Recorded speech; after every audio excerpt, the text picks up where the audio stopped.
हिंदवीची सोड शोभाची माता भाग्य कोणते अजून हिंदवी स्वराज्याचे पताकाना भी अभिमानाने डोलते लक्ष देऊन ऐका मी जिजाऊ बोलते तो फार धामधुमीचा काळ होता।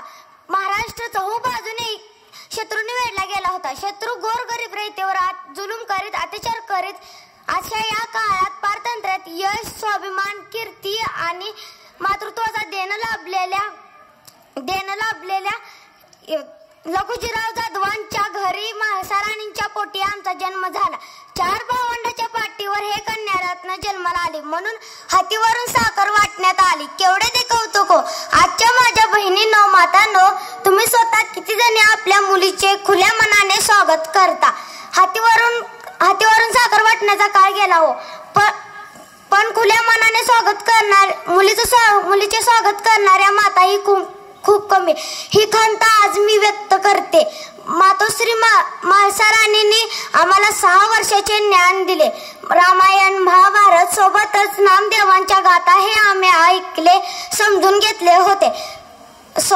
एकदा स्वराज्य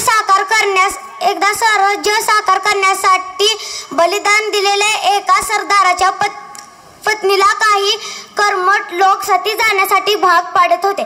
त्यावेळी आम्ही विरोध केला तर त्यांनी आम्हालाही धर्मविरोधक या कटड्यात उभे केले। एरवी स्वराज्य संकल्पक म्हणून गौरविल्या जाणाऱ्या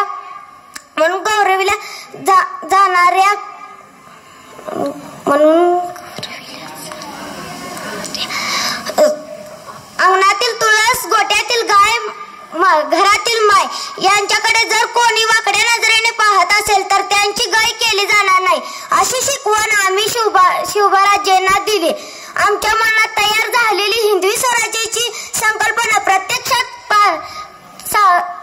प्रत्यक्षात साकार करण्यासाठी शिवराज्यांना ज्ञान चारित्र्य संघटन व पराक्रम अशा राजस्व गुणांचे आम्ही त्यांना बाळकडू दिले आणि राजांनी सुद्धा आमच्या संस्काराचे फलित केले आणि हिंदवी स्वराज्याची स्थापना केली।